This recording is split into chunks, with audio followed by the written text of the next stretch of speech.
Good morning everyone. Today we will complete our exercise 3.5 and question number 1 we have done और 3 मैंने आपको बोला था आपको खुद से सॉल्व करना है. Now we are doing the question number 2 part number 1.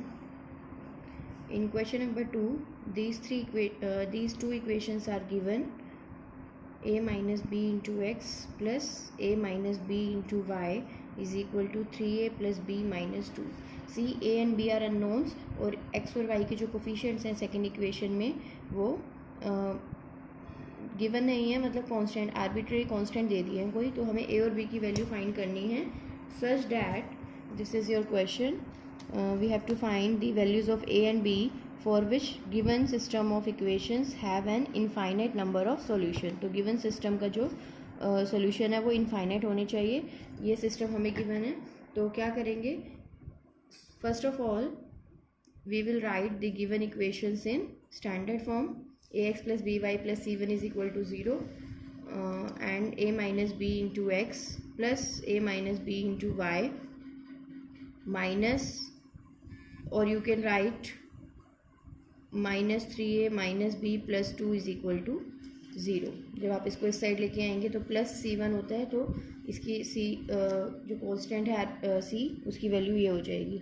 ठीक है, तो here a1 is equal to 2, b1 is equal to 3, c1 is equal to -7, again a2 is equal to a minus b, b2 is equal to a minus b and c2 is equal to 3a minus 3a, sorry here it is plus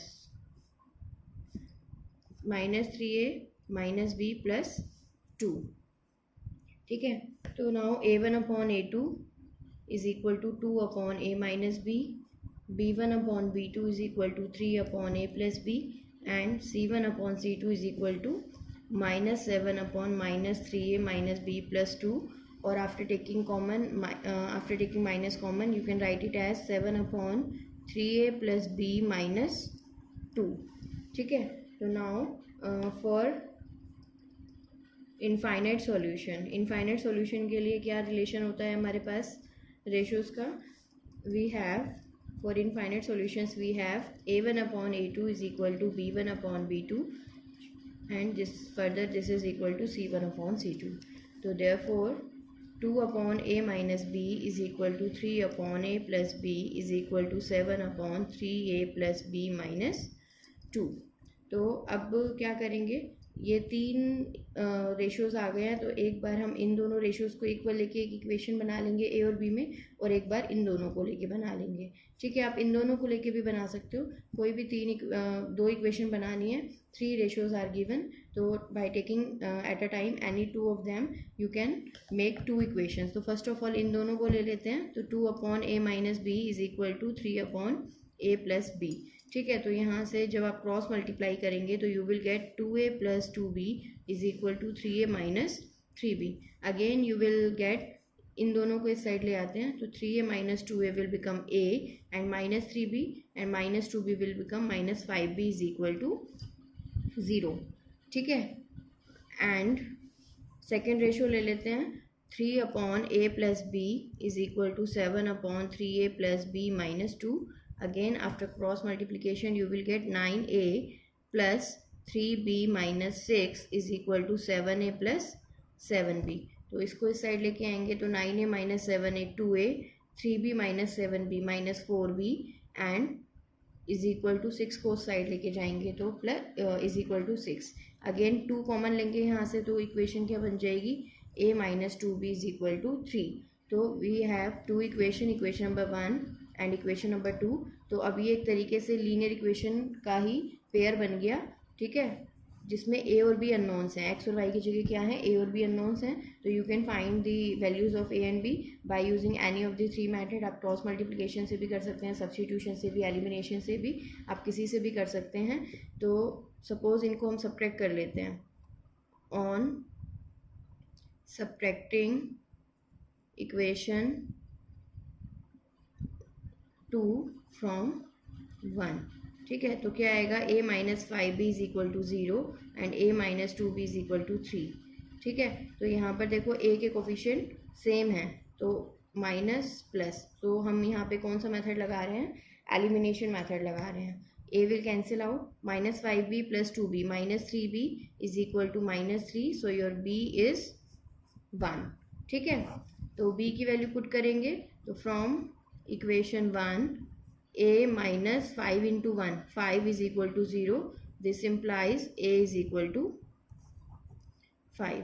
ठीक है, तो therefore for a5 and b1 the given equations have infinite solutions. ठीक है, तो you can check also, आप यहाँ पे a और b की वैल्यू पुट करेंगे 5 माइनस 1 4, तो आपको इक्वेशन मिलेगी 4x और a plus B 5 plus 1 6y.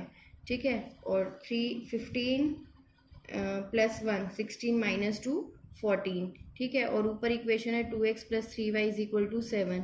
तो जब आप यहाँ से रेशियोज निकालेंगे तो सारे रेशियोज कितने आएंगे, 1/2 1/2 1/2.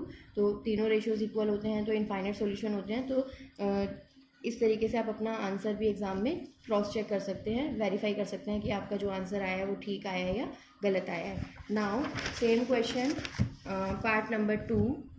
इस क्वेश्चन के अंदर हमें फिर से दो इक्वेशन गिवन है 3x plus y. I am writing the equation in the standard format and 2k minus 1 into x plus k minus 1 into Y.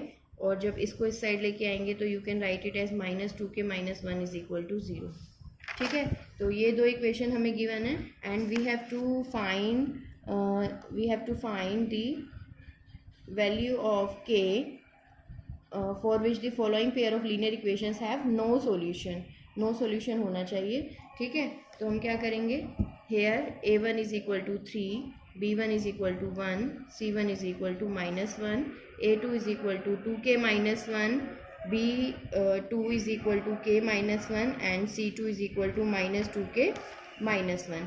ठीक है, तो a1 अपॉन a2 कितना आ गया, 3 upon 2k minus 1 and b1 upon b2 is equal to 1 upon k minus 1 and c1 upon c2 is equal to minus 1 upon minus 2k minus 1. So on cancel out minus, you will get 1 upon 2k plus 1. Now for no solution we have a1 upon a2 is equal to b1 upon b2. No solution के लिए क्या होना चाहिए, first two ratio should be same and this should not be equal to c1 upon c2. तो therefore 3 upon 2k minus 1 is equal to 1 upon k minus 1 and this is not equal to 1 upon 2k plus 1. ठीक है, तो हमें तो answer निकालना है, k की value निकालनी है. तो क्या करेंगे, हम फर्स्ट टू रेशियोज को लेके चलेंगे. तो 3 upon 2k minus 1 is equal to 1 upon k minus 1. तो आप क्रॉस मल्टीप्लाई करेंगे तो you will get 3k minus 3 is equal to 2k minus 1. So k is equal to minus 1 plus 3 is 2. So your k is 2. तो you can also check, ये verification आप rough में कर सकते हैं कि k की वैल्यू 2 आई है, तो उसके लिए नो सोल्यूशन होगा. तो एक इक्वेशन तो आपके पास है 3x plus y minus 1 is equal to 0. और जब सेकेंड इक्वेशन में आप k की वैल्यू 2 पुट करेंगे तो 2 2 4 4 minus 1 3 and 2 minus 1 y and minus 4 minus 1 minus 5 is equal to 0. तो you can easily see first ratio is 1:1, second ratio is 1:1 and third ratio is 1:5. So first two ratios are equal and third ratio is not equal. For k is equal to 2, therefore our answer is also cross checked. हमारा answer भी check हो गया. तो for k is equal to 2, given equations have no solution. ठीक है, तो ये भी हमारा कंप्लीट हो गया. नाउ थर्ड क्वेश्चन तो आपको खुद से करना था, सिंपल क्वेश्चन है, इक्वेशंस गिवन है. Now we are doing the fourth question. ठीक है, तो फोर्थ क्वेश्चन पार्ट 1, ये सेम क्वेश्चन हम पहले भी 2-3 बार कर चुके हैं. A part of monthly hostel charges is fixed and the remaining depends on the number of days one has taken food in the mess. एक मैस के अंदर, हॉस्टल के अंदर मंथली चार्जेस तो फिक्स हैं और जो रिमेनिंग है वो किस पे डिपेंड करता है, उसने कितना खाना लिया है पर डे के हिसाब से. When a student A takes food for 20 days she has to pay ₹1000 as hostel charges, whereas student B who takes food for 26 days pays ₹1180 as hostel charges. To find the fixed charges and the cost of food per day. तो question number 4 part number 1, let the fixed charge को हम ले लेते हैं ₹X and the cost of food per day is equal to ₹Y. तो क्या equations बनेंगी according to question? क्या बोला है, ए स्टूडेंट ने कितने डेज के लिए, 20 डेज के लिए खाना लिया है, फूड लिया है, तो फिक्स्ड चार्ज उसको देना ही पड़ेगा, प्लस पर डे के हिसाब से फूड की कॉस्ट कितनी है ₹Y. एक दिन की ₹Y है तो 20 डेज के लिए उसने लिया है तो 20Y कॉस्ट होगी, तो टोटल उसको इतना अमाउंट पे करना पड़ेगा and this amount is equal to ₹1000. ठीक है, this amount is equal to ₹1000. This is our equation number 1. And second, student B has taken food for 26 days, तो सेम उसको भी फिक्स चार्ज तो देना पड़ेगा एंड 26 डेज के लिए इतना अमाउंट बनेगा, तो this is equal to 1180 and this is equation number 2. So as you can easily see, you can also check the ratios. तो A1 upon A2 is not equal to B1 upon B2 आएगा. First ratio 1:1 and second ratio will be 10:13. तो unique solution होगा. और वैसे भी जितने word problem वाले question होते हैं वो यूनिक सोल्यूशन के ही होते हैं जो आपसे पूछे जाते हैं. तो you can apply cross multiplication method here. ठीक है, तो ये आप कंप्लीट कर लेना खुद से. Now we are doing the next question.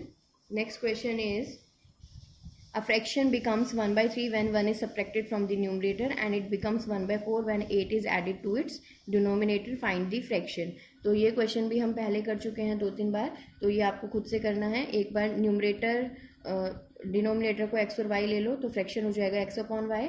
तो फर्स्ट इक्वेशन बनेगी जब आप न्यूमरेटर में से 1 सब्ट्रैक्ट करेंगे और सेकंड इक्वेशन बनेगी जब आप डिनोमिनेटर में 8 ऐड करेंगे. तो आपको फ्रैक्शन फाइंड करना है, तो you have to find the values of x and y. ठीक है, तो ये क्वेश्चन भी आपको खुद से करना है. And see those student who are not able to do any question or they have any query in some question, then you can ask me freely. You can contact me, you can message me, or you can contact me on my WhatsApp number. So surely I will solve your problem. So now next question. Yash scored 40 marks in a test. This is a different question. So this question we are doing right now. Yash scored 40 marks in a test. यश को 40 marks मिले हैं test में. कैसे मिले हैं? Getting 3 marks for each right answer. हर एक right answer के लिए तो 3 मार्क्स मिले हैं and losing 1 mark for each wrong answer. तो रॉन्ग आंसर में उसकी 1 मार्क की नेगेटिव मार्किंग हो गई है. तो अब क्या बोला है उसने, had 4 marks been awarded for each correct answer. अगर 4 मार्क्स दिए होते करेक्ट आंसर के लिए और 2 मार्क्स डिडक्ट किए होते इनकरेक्ट आंसर के लिए, तो Yash would have scored 50 marks. तो उसको 50 मार्क्स मिले होते. तो how many questions were there in the test. तो टोटल कितने क्वेश्चन थे टेस्ट के अंदर. ठीक है, तो question number 3, let number of right answers is equal to x and number of incorrect answers is equal to y. ठीक है, तो अकॉर्डिंग टू क्वेश्चन क्या हुआ है, for each right answer he got 3 marks. तो एक आंसर के लिए 3 मार्क्स मिले हैं, तो टोटल कितने राइट आंसर्स हैं x, तो 3x मार्क्स उसको मिलेंगे. ठीक है, और इनकरेक्ट मार्किंग के लिए उसको 1 मार्क्स डिडक्ट हो गए हैं. तो एक के लिए 1 मार्क डिडक्ट हुआ है तो y के लिए कितने होंगे, y मार्क्स डिडक्ट हो जाएंगे. तो टोटल जितना स्कोर उसका राइट आंसर से बना होगा उसमें से y मार्क्स डिडक्ट हो जाएंगे, जैसा कि नेगेटिव मार्किंग में होता है.